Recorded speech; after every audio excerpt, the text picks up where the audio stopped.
Hello and welcome to an episode of Jabba in the Hut. Yes, we are here talking about Celtic again.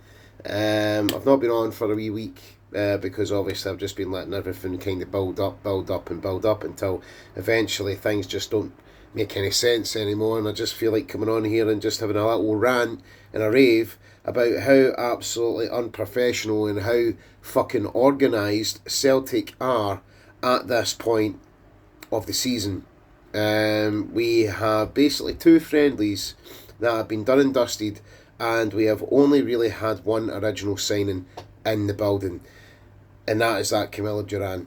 Who I would probably say, yeah, he had a good little run out and got a goal and stuff like that, and he showed great ambition to score a goal.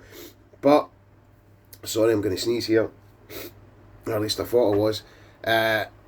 It still doesn't make things any unnoticeable of how unprofessional Celtic are being at this point. Now, there's been a lot of social media antics going on, there's been a lot of things being said, and sometimes you don't know, I'll be honest here, sometimes you don't know who to kind of go with. You don't know if you want to go and believe, everything that's happening in social media. You don't know whether you want to believe everything that the board is telling you as well, that things are a little bit hard and all that kind of thing. No. I don't know what to bloody believe anymore. I'm kind of knackered with it a little bit because I come on here and I have my opinion and I say that Celtic are doing this and they're doing that, and literally everything that I've kind of said is apparent, and it's happening. It's just the board are just negligent and incompetent, and I think that they're literally just letting people get so enraged with Michael Nicholson that all the blame is just going to go onto him, and then Michael Nicholson's going to be the person that gets chucked to the wolves. I think I said this in a couple of videos a little while ago. It might come to a point where Michael Nicholson is going to be that person that just the Celtic fans hate and get rid of. And then, obviously, because this is what I've been saying to people. Brian Wilson was all talk. He was talking and he was saying stuff, and then the end of the season came and he had a wee snippet into, like, obviously and what happened on the title winning day. And then he just went completely quiet. He completely went back into the shadows, and he didn't come out and say anything at all. The only thing that everybody's kind of talking about is a Celtic meeting with the Celtic Supporters Club in Ireland, and basically someone has released the minutes and statements of some of the questions that were asked to Michael Nicholson and Brian Wilson and Martin O'Neill. Now, the only thing that I'll say here is that there's something that's got me quite angry, actually, because I think it maybe came from the Celtic way. It came on the internet, and it came on the social media, and it was basically trying to kind of slate, Martin O'Neill, and basically just say he's a yes man and he's Dermot Desmond's puppet. Okay, this is the thing I want to make clear to people. Martin O'Neill is a 74-year-old man. He came in last season to save us twice. Twice. We got rid of that manager Nancy, right, because he was a screwball, and we brought Martin in. Twice. Twice that man came back to save that team and that club from being embarrassed in a season. And he even saved the board. Now, normally, if a board kind of thinks to themselves, oh, well, he really saved us, we should really, really back him, and then they don't, and, like Martin O'Neill kind of struggles to sign his contract for the next season, because obviously plans get fucking scuppered with Robbie Keane, who absolutely is just nothing, can do nothing at Celtic. I'll be honest about that. To me, he's just another yes man. He's a yes man.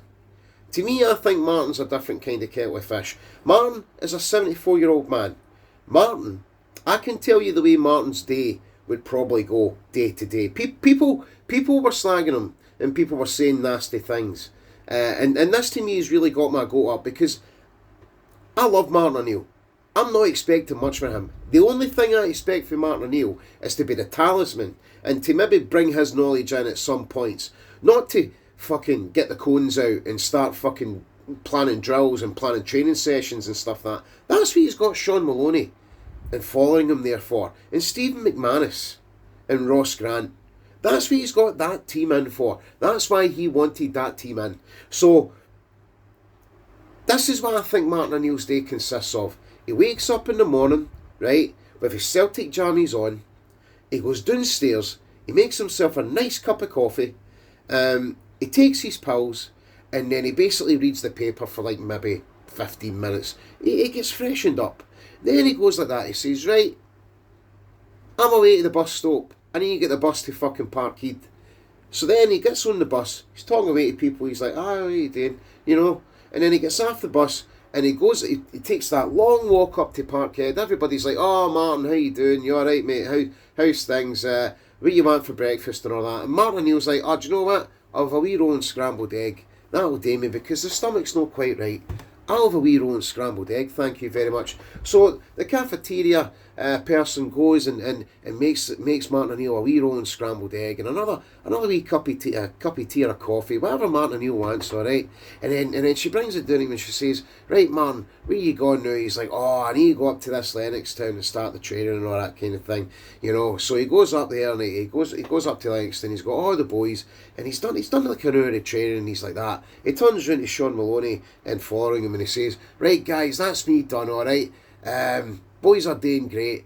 I'm away up to my office for a wee nap. And he sits in his office, he puts the telly on, he puts some touchy frost on, he gets some of that fucking cracker on, he watches a wee bit of Still Game, he watches, you know, like I don't know, Father Ted or something like that. He puts something like that on and he has a wee nap and then he gets back up and he trottles himself down to the training gun again and he goes, how's the boys doing? Oh, they're doing great, Martin, they're alright. Any new signings? Nah, just this guy Camilo Duran. He's really good though. I mean, he's looking quite progressive, quite developmental. And Martin's like, oh, well, I don't know what that means. I mean, I had Chris Sutton and Henrik Larsson and, you know, Neil Lennon and all that kind of thing, Steve Guppy, Craig Bellamy and all that kind of stuff. And it's like, and then they go, oh, all right, Martin. And then he goes away, he says, oh, is that the time? I better be getting home. Off on the bus again, back home. You know what I mean? Back into his Celtic jammies, getting his dinner and all that kind of thing, watching the news and all that. That's what Martin O'Neill's day fucking consists of. That's it. What are people fucking wanting me to do? Do they want him to... I mean, the main reason why Martin O'Neill is in, because he's good with the media. And everybody loves his wee face. So that's why Celtic have brought him back in. So he can be the talisman for the media. And so that fucking stinking arsehole board can fucking just put all the limelight on him and let him answer all the questions that he can't fucking answer. And it just makes him look like a fucking tool. So there you go, right? That is basically what this fucking board have done to Martin O'Neill. So do not be blaming Martin O'Neill for fucking anything that's gone on in that training park. Because he's got Sean Maloney there and he's got following him. This is what won us the league last season. No, and not only that, Maeda just basically went, oh, do you know what? If I want a transfer, I better fucking put my shooting boots on. That's exactly what happened. And thank you, Maeda. But it just rages me so much. And the other thing is this board are just absolutely incompetent. Michael Nicholson came out in that meeting as well, and he basically just says, I can't do my job. I can't do this and I can't do that. I can't talk to agents. I can't go to the Championship. I can't get players for there. I can't go to the Premier League and get players for there. None of these things fucking matter to Celtic because we don't shop in the Premier League. We do not shop in the Championship. We shop in fucking other wee tiny leagues that have got developmental players that are doing quite well in that league. And then we get them for a surplus price. And then we bring them in. And then we sell them on for about 15, 20, 25, 30 million. That's what we do. Why is Michael Nicholson turning around and saying these daft things? And I'll tell you why. It's because he's going to get the fucking scapegoat. He's going to get the person that's going to get fucking humped. And they fucking, all generation of they bastards are going to be in there. And don't get me wrong, I'm no stinger for Michael Nicholson. He's just as fucking competent as the other fucking bastards that are sitting in that boardroom. And I'm getting really, really heated here because it's really, really starting to get my goat. Because there's no transfers in. We've got Sirachi, who's basically communicating with fans now. He may as well be on fucking Axom. He may as well be on fucking 20 Minute Tims. He may as well be on, he may as well be fucking chatting to the Celtic way. Because at the end of the day, that's where he's getting his communication for. He's getting communication for the fans. Because it's the fans that want him in. But this board, who are apparently down with the age and of social media, they just aren't. They're not even listening.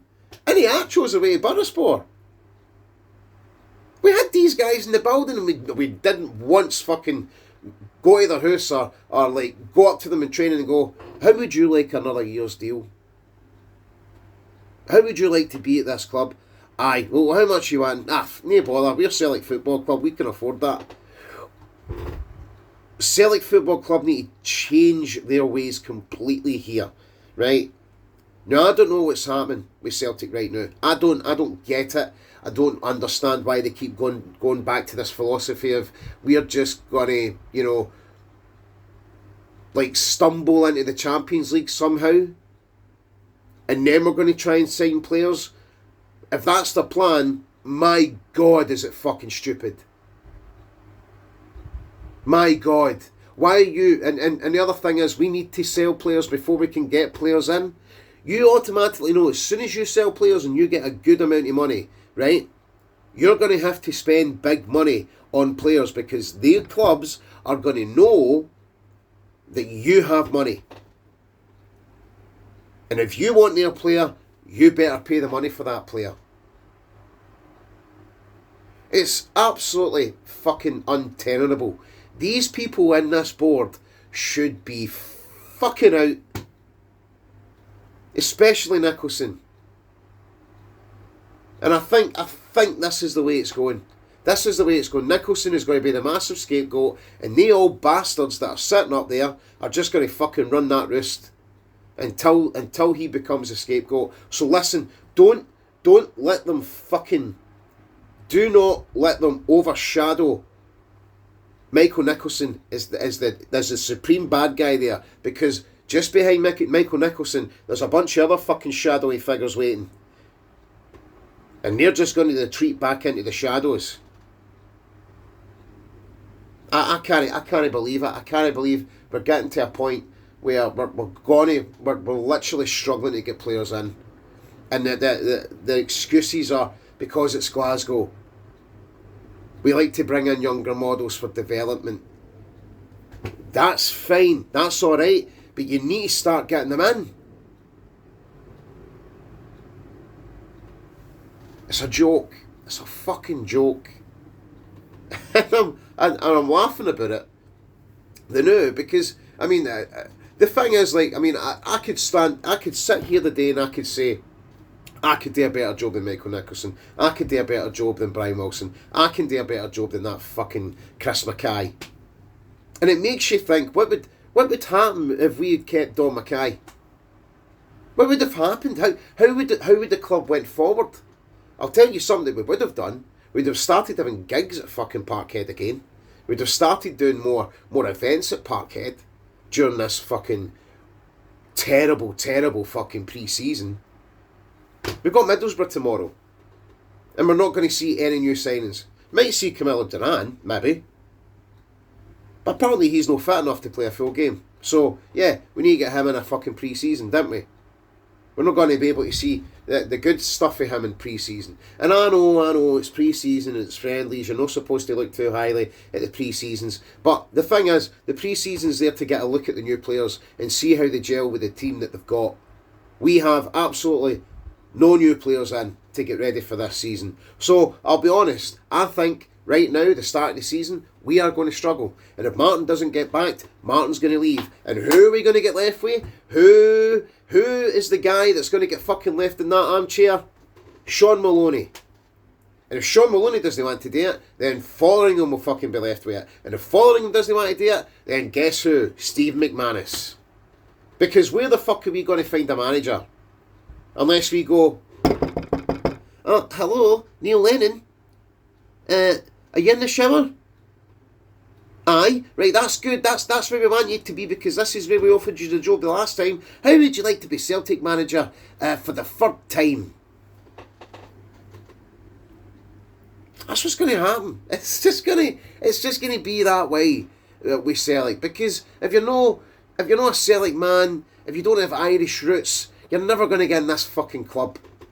We tried it with Nancy, and that Michael Nicholson plan and Peter Tidsdale plan fucking failed dramatically. It embarrassed Celtic. Anyway, Celtic versus Middlesbrough tomorrow, a wee friendly. I might watch it. I don't know if I'm going to watch it. I might go and do something with Wayne. I think it would just frustrate me because we're going to play a pre-season friendly with no new signings, basically. So, you know, that's just it. Celtic failed again. Failed the fans. They're not listening to the fans. They say they do, but they really are not. They really are not. They're not spending money. And they're just going to go down this terrible, terrible hole of having to spend more money to get players in, and then they'll never get a game because Martin doesn't like them. There's Naroki. He's away to Lons. And good luck to him. Absolutely good luck to him. I don't understand why he can't get in that team. I don't understand him why you know, Scales can. You know. And why Dane Murray's the man that's like the third choice. I don't get it. I really, really do not get it. But anyway, good luck to Naroki. I would have liked to see Morion, but obviously we need to sell our assets and get the ball rolling, obviously. But anyway, my time's just about to run out. Remember, doing something means everything. It's Friday, it's the weekend. Be safe. Have a great weekend, everybody. Thank you for listening to my rants. Thank you for all the views that you've been giving me recently. I really, really love it. And yous are absolutely awesome. So yeah, just keep living great, and you know, remember, doing something means everything. Alright, love yous. See yous later.